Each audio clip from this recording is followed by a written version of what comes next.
Hey Internet, Daryl here in the Victory 4x4 garage, just finishing up the install of our strike bumper for the 5th gen Toyota 4Runner. This thing looks fantastic. You can get it like this or with tube work on it, holds a winch, really awesome, and it's not that hard to install. You do have to do some trimming of the factory plastic bumper cover.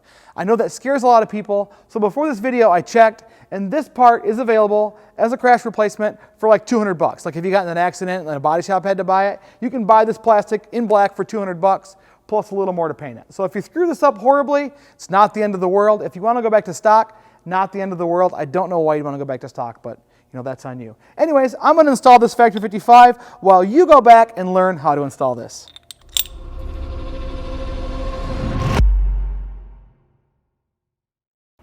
The first thing we have to do is we have to mark this factory bumper cover for cutting. And I know that looks kind of crazy, but it's really simple. It's only a few measurements. What I like to do first is lay down some masking tape kind of in the area where I have to mark. Then we can make our lines on this masking tape. Then we can use a different color tape to string between those lines. So this bumper is actually already cut for our Blitz bumper, but all you have to know about that is if you look right here, we're about 1/4 of an inch down from this edge. So you're going to measure about 1/4 of an inch down from this edge, and that's going to cut all the way straight across here, and then the rest of this bumper cover is going to come out with these sides. So you can chop it up and cut it out however you want, but the line that matters is just about 1/4 of an inch here, and this is totally covered by the bumper, so that's not super important. You can do really whatever you want. But now we want to mark this side here. It's going to be the same on both sides. But our first mark is going to be right here on this front face. So that mark is going to be, put your tape measure here on this crease, and we're going to come down 9.5 inches. So as you bend this tape measure, it's going to use just a little bit more tape, but it'll be okay. So 9.5 inches is our first mark, and that's going to be right on the corner here. So that's at 9.5. Now in this corner right here, kind of above the light bucket, you're going to want to push your tape into the edge there and push your tape into the edge right there. There's this plastic insert. And the first measurement you're going to want to take is with your tape against that plastic insert, and then that's going to be at 2.5. So I've already got a line there because we laid this out earlier, but 2.5 is that first measurement there. And then we're going to measure up in this corner, right at the corner of that insert. You're going to come down and you're going to do just about 5.5, 5 3/8-ish, just kind of right about there, and you're going to make a cross. So that's going to be the mark we're going to make from here to here.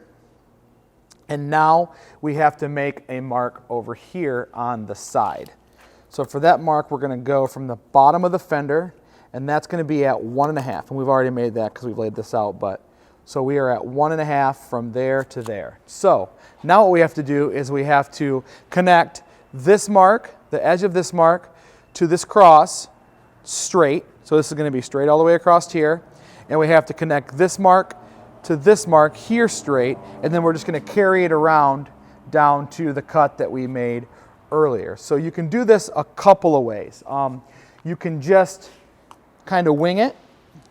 And I've got some green thinner tape here, so you can kind of do it by eye just because you're hoping to make it straight. So we can put this tape in the corner up here, and we can give it a little tension and pull down straight to our mark like that.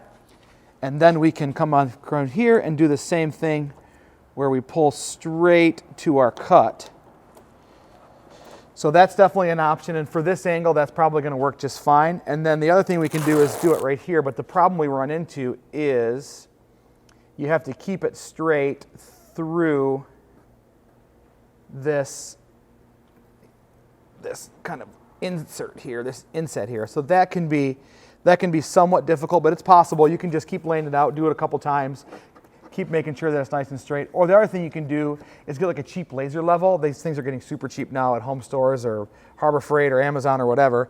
And you can laser level between this and this. And then you can use the tape to lay out that line. So I'll show you how to do that right now. So these levels work two ways. You can unlock them, and then usually there's like a pendulum or whatever you want to call it in there that levels out in 2 planes to gravity. So let's see how close that gets us right now. Usually on this hoist, this truck is not 100% level. So that's pretty close. So what we're going to do now is we're going to lock it, come up just a smidge. And we're going to lock it out there. Okay, so you can see we're on our edge right there, but we're not on our edge over there. So what we can do for that is we can just lower the tripod with the level locked. And maybe we can do that. There we go.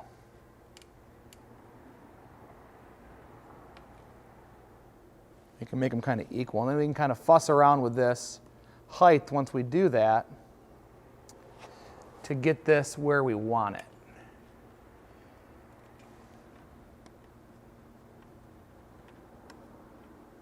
That's perfect right there. So now you'll see that we have a nice sharp red line all the way across there. And we can either just cut on that line, or since we're going to stand in front of it with the cutter, we'll just take our tape and we'll just kind of try to stay out of the laser, and we'll just mark that line with our tape all the way across.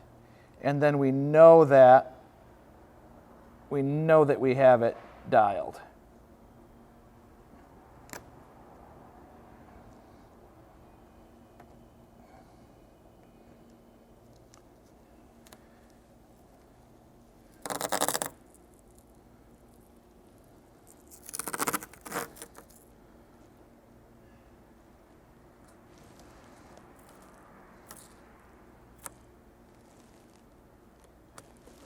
Okay, now we're going to do the exact same on the other side. Now comes the fun part. Now we get to cut into our trucks, which is always a little nerve-wracking. So there's lots of ways you can cut this. It's just plastic.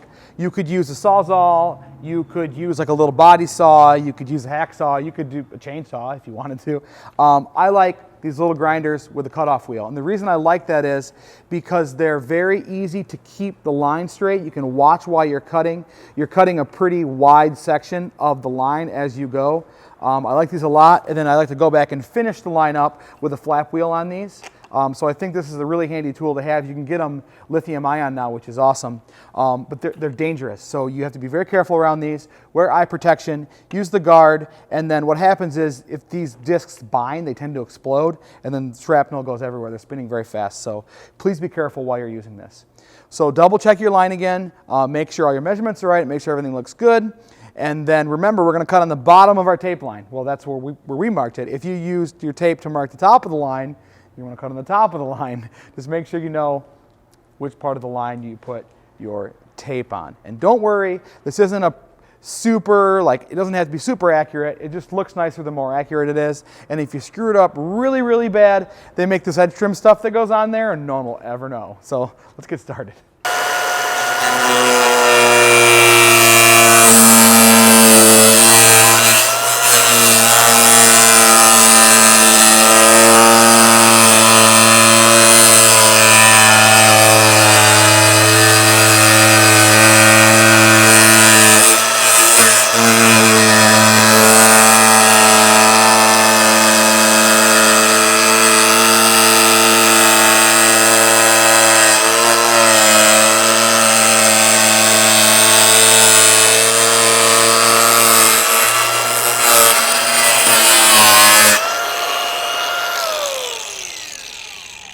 In here it might get tricky. You may have to use a Sawzall or something else in this area, so we'll skip it for right now. Oh, and before you do this, look behind your fender, take your inner fender out if you have to, and make sure there's nothing you're going to cut through. Our 4Runner has nothing that we have to worry about, maybe the fog light buckets, but those are going away anyways. But I don't know about every model of 4Runner. I don't know what crazy stuff they're going to put behind this bumper. Make sure that you check before you cut. So we did, ours is good. So let's continue here, and then here, then we'll see how we're going to handle this little section right here.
On these tight little corners, you can always use a razor blade so you don't have to overlap your cut with the disc. And then in here, kind of that same thing. We'll just cut this now and then we can clean it up. Yeah, it looks like that bracket goes back a little ways, so. You could always pull this whole light bracket before you cut and deal with all that, but we're just gonna throw it away anyway, so we really don't care if the bottom part gets destroyed.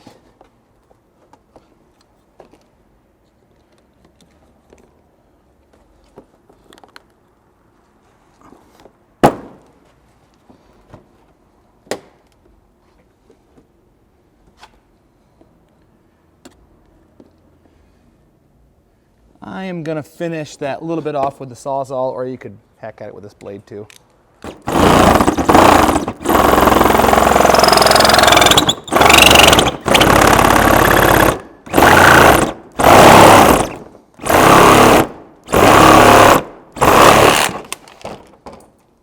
Be gone.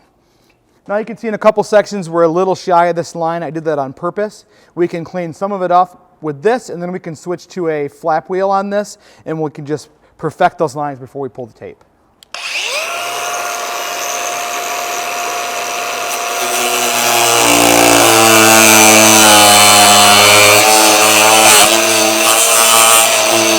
All right, now I'll switch to this flap disc here. The grit really doesn't matter, but what we want to do is take the edge of the bumper and go across the longest portion of the flap wheel that we can with this flat, and that'll give us the straightest line, and we're just going to clean it up to our edge.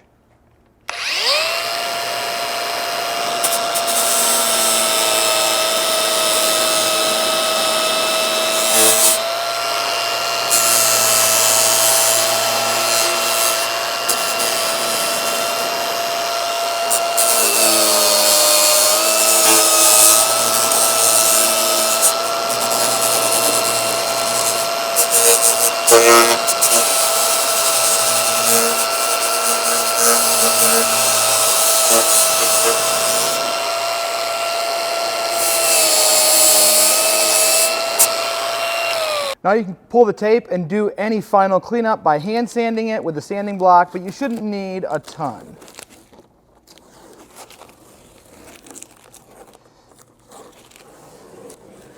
So the front end is going to be just a little bit different on the 10 to 13 4Runner, so we'll show you how to lay out and make that cut now. Now, to make this cut, there's several fairly critical points that you're going to be laying out using several pieces of tape along this front end. It looks a little bit confusing, but it's fairly simple really. You're going to start by laying out a long piece of tape here along the bottom edge of each headlight. And once you have that in place, you can make yourself a mark down here where these two lines would converge and make a point if that did not have a radius on it. Then measuring outward from your first mark here, you'll need to make a mark at 5 inches and a little further out at 10 inches. So on your first piece of tape here next to the center, you'll want to follow parallel to this body line just above this turn signal and fog light. Place your tape just along this surface and come over and make a mark at 3/4 of an inch. You can see I've made a small horizontal line here as well, just so that we come up with an intersecting point. And then just for reference purposes, you can also double check yourself measuring down from this grill seam to make sure that you're right about 7 inches here. Next, come over to where you made that 5-inch mark. Allow your flexible tape to drape straight down along this contour just below the headlight. Now make yourself a mark at 6 inches. Again, making 2 lines so that you have an intersecting point. Then you can jump over to your 11-inch mark here on the headlight. Again, let your tape drape straight down so it follows the contour of the body. And you'll make this mark at 5.5 inches. Then, following around to the wheel opening, you can simply hook a traditional tape measure here and carry that over, making sure you're running basically perpendicular to the seam until your tape intersects this wheel opening body line at 1 5/8. Now that we have all 4 of those main cut marks made, we can connect these using straight lines. For that, I'm simply going to be using some of this 3M fine line tape. It just helps to give a little bit more of a defined line. It's also a different color, helps vary things up a little bit. These short sections here are fairly simple. You're just connecting the dots you just made. And they're not very long stretches, so it's fairly easy to start at one end and lay out your tape in a nice straight line.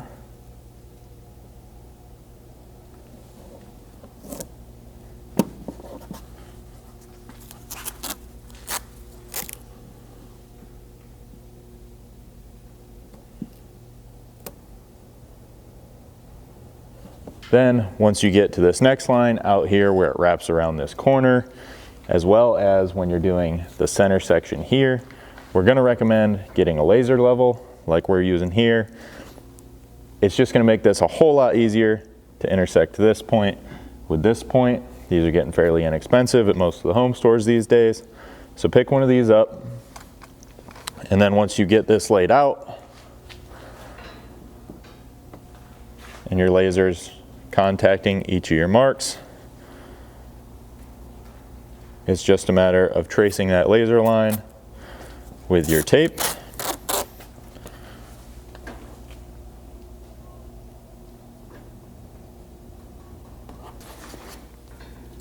Now that I'm happy with this, I'll go lay out these 4 cut points over on the other side and show you how we're going to mark the center. Now lastly, we're just going to connect these 2 points across the front. Again, this is going to be a great place where that laser level comes in, so it can kind of wrap around these corners and hit those marks. And then for this, it's just simply following your laser line all the way along the front with your tape. And then as you can probably kind of see, there's a body line here, as well as obviously this radius here.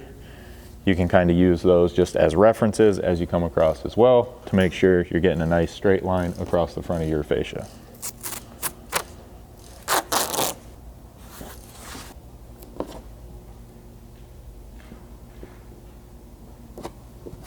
So now that I have this all laid out all the way across the front of the vehicle, I'm just going to clean up these little excess pieces of tape hanging down below, add some additional tape up here just to protect the part we're going to be saving and using while we're making the cut, and then we'll cut this just like the later models.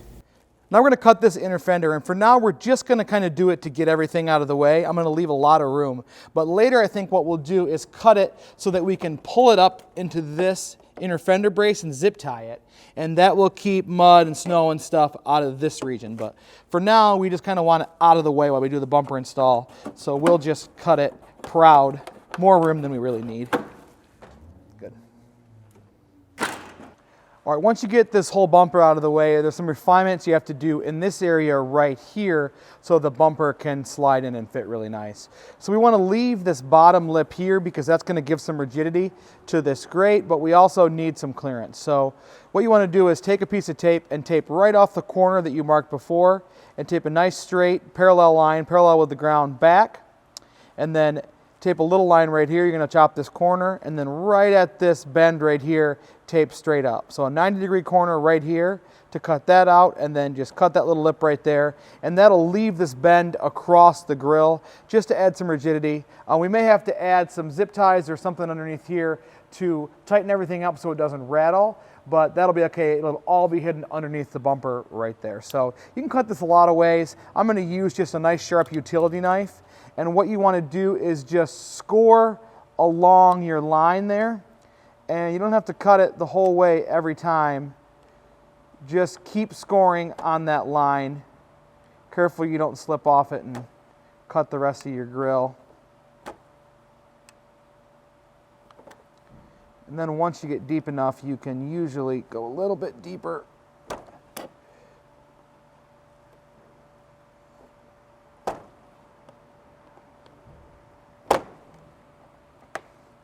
Just like that. You can also use your 4-inch grinder or a Sawzall or whatever you want, but this, I find the utility knife gets a more precise cut in this area.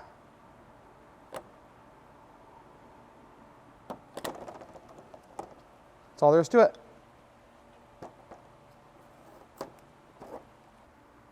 Now we need to cut this bottom portion of this plastic bracket away so our bumper can kind of sit nicely up underneath here. Now back behind here there's some metal, like a metal bracket a little ways in. You don't really want to cut through that, you just want to cut through the plastic. So you can use your 4-inch grinder again, you can use a Sawzall. You can actually remove this if you want. You can mark it right now, pull everything apart and cut it on your bench on a bandsaw or whatever. But I'm just going to cut it with this 4-inch grinder, cut all the way through it but not cut to the steel, and then we'll just break it right off.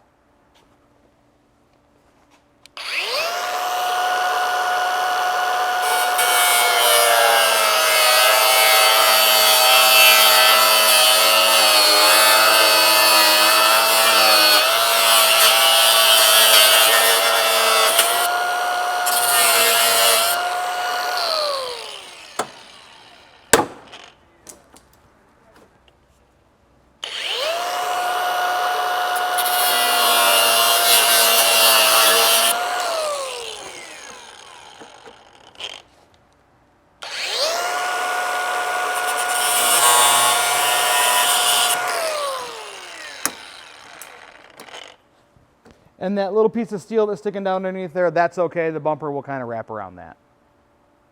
All right, once you get that bumper cut, you're going to want to install your winch and your light bar with the bumper on the ground.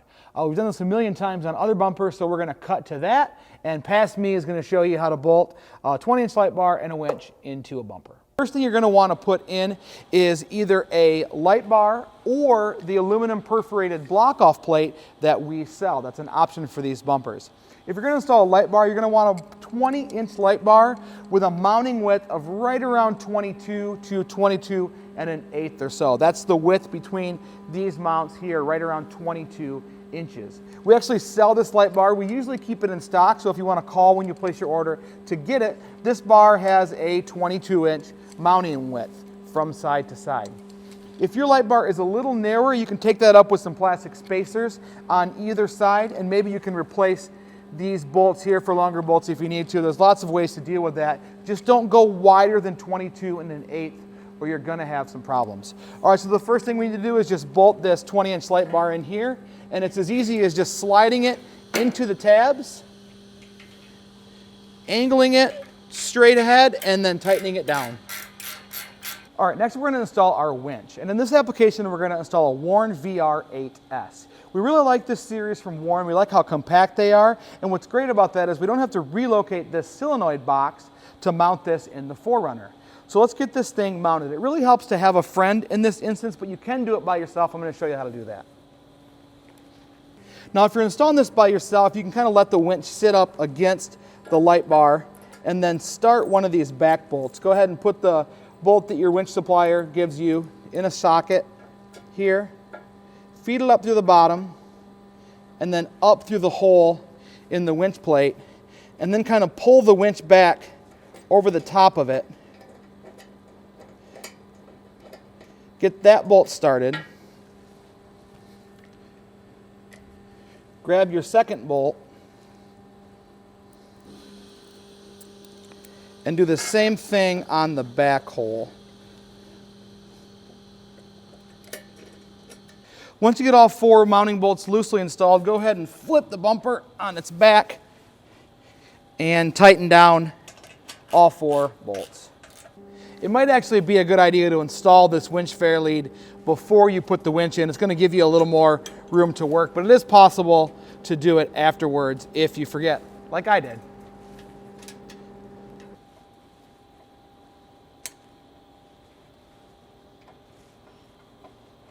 So if you don't have a skid that comes up to here like the factory TRD skid, we give you this little filler plate, and it's a lot easier to install now than it will be to install once the bumper is on. So go ahead and tip the bumper forward and install this little Valance skid with the button head bolts we provide for you.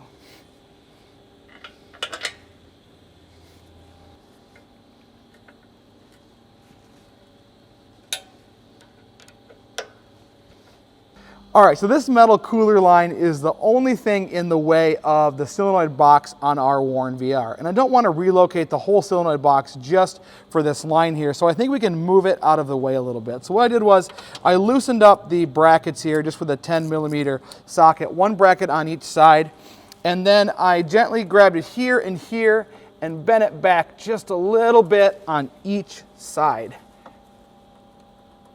So what we're doing here is trying to get this pipe as close as possible to this little brace here without touching anything in the back behind it so it doesn't rub through, giving us enough room for that solenoid box. If you're not comfortable doing this, there are relocation kits from Warn for the solenoid boxes.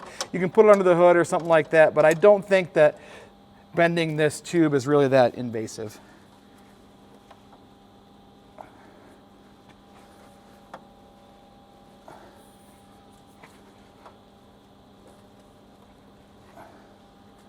Current Todd again. Now, when Daryl was installing the bumper on the 4Runner that he was using, these were not installed. Now, it does become an issue with putting the bumper on, so we're gonna have to trim them, and I'm here to show you how to do that. So now, we are trimming ours, but it is possible to remove the deflectors.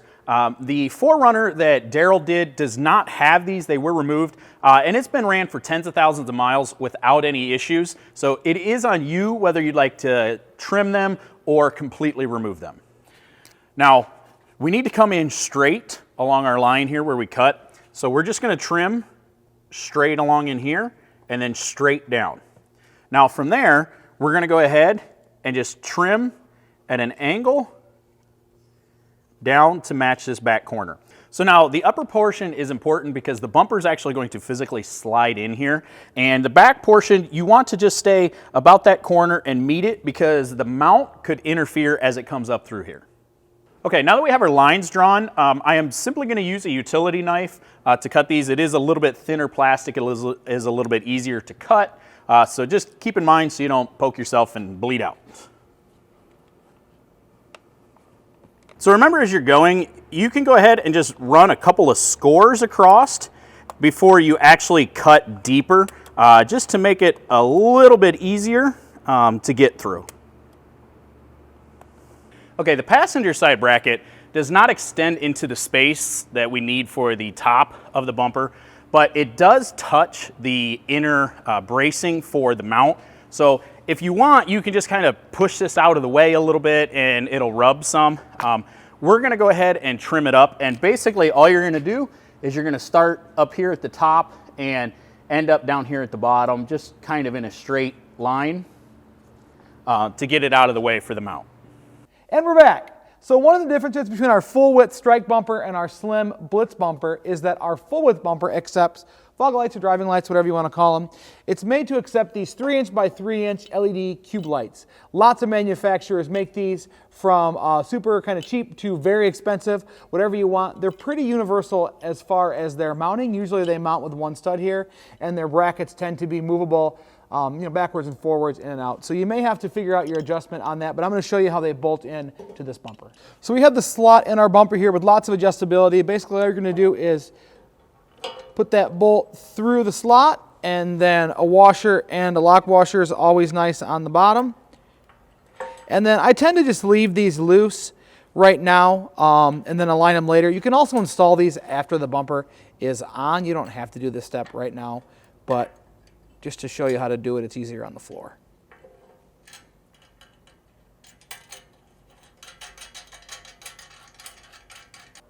All right, so now's a good time to find a friend and a floor jack to mount this to your 4Runner. The floor jack kind of helps carry the weight, but this wants to tip. It doesn't really balance well on a floor jack, so that's where the fun comes in. I've clamped it on our trans jack to kind of show you how it goes in. So pretty simple. All we're going to do is slide it into the frame rails here and bolt it up.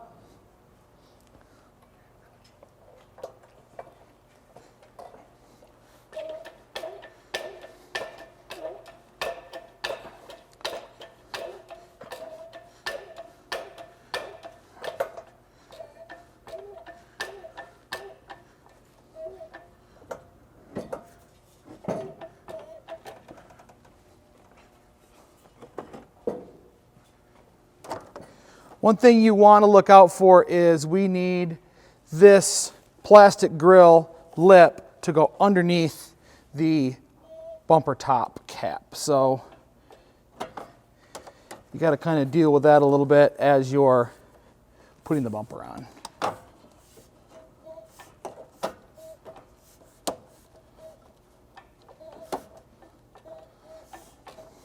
And your winch slots will let you move it forward and backwards a little bit, just in case this winch is too tight up against this bumper. All right, so the bumper mounting plates are slotted to allow you to move this bumper, passenger and driver, to center it on your vehicle. But right now we're just interested in kind of getting it loosely mounted. So reuse your factory bolts and put like 1 bolt in per side. Then you can kind of even it out on each side, and then you can tighten those bolts down.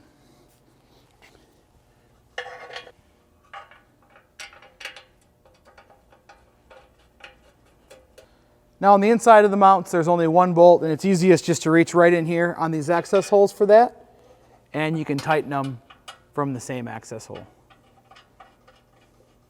Now once I have all the bolts on loose, like I said before, I'm going to center this bumper from side to side, and then go ahead and torque these down to factory specs. And I don't know that yet, but I'm sure that it will show on the video now. Maybe not, I don't know. It's magic.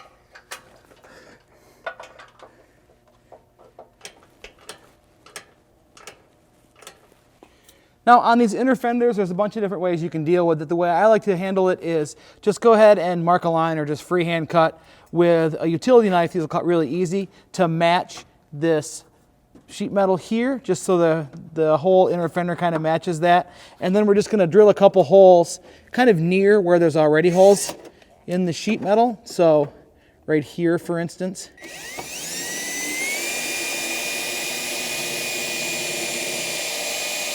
That's the dullest drill bit I've ever seen in my entire life. Got it though.